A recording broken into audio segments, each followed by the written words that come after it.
Hi, good evening, everyone. I'm really honored to be here and really grateful to be part of this relaunch of the Office of Social Innovation. So my history with OSI kind of goes back to when I was a first-year student here. I was pursuing a degree in journalism. Didn't quite end up staying in journalism, but I was actually pursuing a minor as well, and I wanted to take something that was kind of, that captures my passion for social justice. And so what I thought was maybe take a minor in social innovation, and what drew me to that minor was because it was so it reflected a lot of different courses such as social work, CYC. It kind of challenged my initial conception of what I thought social innovation was. And so fast forward a few years later, I ended up in the social work program at Ryerson, and I still continued with the minor. But what was very unexpected for me was finding this intersection, I think, between social work and social innovation, and it was something that I kind of stumbled on with my time with the office. And what came out of that was actually going back to journalism and creating a zine called BadGal Media, which is an intersectional feminist magazine that centers the voices of Black, Indigenous women of color and to provide them with an equitable platform for them to share their narratives and stories. And that was very much supported by OSI.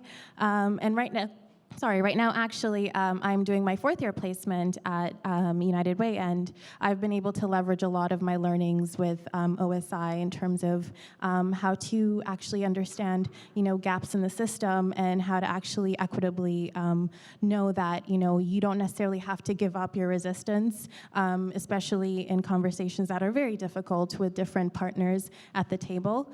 So right now, my current research project is on the issue of gun violence in the city, and how to engage that from different multi-sectoral perspectives, which includes police, hospitals, community services. And so through my learning with OSI, I've been able to actually wrestle with this concept of having unlikely partnerships and actually having conversations with police officers, and how you don't necessarily have to give up your resistance and your values and what actually moves you, whether it's your lived experience, whether it's your actual feeling towards social injustices. And for me, I brought up this quote, which is kind of telling about my realization of not having to give up what moves you for actually making, what moves you in terms of social innovation.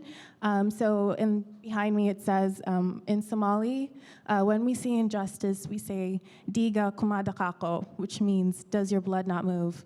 And so when we think of social innovation, we must center social justice in that. And for me, having that, not having to give up that link has been something that's been very telling with my time with OSI, and I really appreciate the nurturing and the support that has come from that, and not having to ever give that up. So thank you. Wow.